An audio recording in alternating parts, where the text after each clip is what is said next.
અમરેલીમાં બનાવટી લેટરકાંડ મુદ્દે રાજનીતિ ચરમસીમાએ પહોંચી। સાવરકુંડલાના ધારાસભ્ય મહેશ કસવાલાની પ્રતિક્રિયા। ભાજપના આગેવાનો દીકરીના પરિવાર સાથે સતત સંપર્કમાં છે। સમાજના આગેવાનો પણ દીકરીના પરિવાર સાથે સતત સંપર્કમાં। બનાવટી લેટરકાંડ મુદ્દે રાજનીતિ ચરમસીમા પર પહોંચી છે।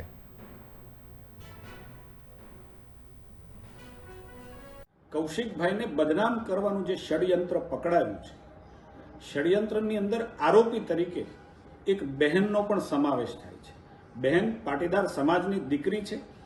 ભારતીય જનતા પાર્ટી તરીકે અમે દીકરી બેન દીકરીની મર્યાદાને સંપૂર્ણપણે જવાબદારીપૂર્વક સમજીએ છીએ। જે પ્રકારની ગેરમાન્યતાઓ ગેરસમજ ફેલાવવામાં આવી છે, દીકરીનું જે પ્રકારે સરઘસ કાઢવામાં આવ્યું છે, હું એમ માનું છું કે જિલ્લાના પોલીસ વડાએ એની સ્પષ્ટતા પણ કરી છે।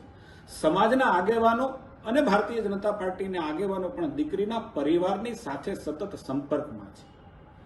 2 દિવસ પહેલા જ્યારે જામીન મુકાયા ત્યારે પણ અમે રૂબરૂ એમના વકીલને કહ્યું હતું કે બેનના એકના જામીન મૂકો, પરંતુ કોઈ પણ ગેરસમજને કારણે તમામ લોકોના જામીન મૂકવાને કારણે નામદાર કોર્ટે જામીન નથી આપ્યા। આજે ફરીથી બેનના એકના જામીન મૂકવામાં આવ્યા છે અને હું એમ માનું છું કે અમે પણ બેનને જામીન મળે અને એને સાચો ન્યાય મળે એની દિશામાં અમે પણ મહેનત કરીએ છીએ, અમે પણ મદદ કરીએ છીએ। પરંતુ મારી કેટલાક લોકોને 2 હાથ જોડીને વિનંતી છે કે કૌશિકભાઈ વેકરિયા પણ સૌરાષ્ટ્ર પાટીદાર સમાજના છે, તાલુકા પંચાયતના અધ્યક્ષ પણ પાટીદાર સમાજના છે અને બેન પણ પાટીદાર સમાજની છે। પાટીદાર સમાજની વચ્ચે આપણે જુદાપણું કરી કે એમની વચ્ચે વૈમનસ્ય સમાજની વચ્ચે ફેલાવવાના કેટલાક પ્રયાસો જે થઈ રહ્યા છે, હું એમ માનું છું કે આ ગંદી રાજનીતિથી બચવું જોઈએ।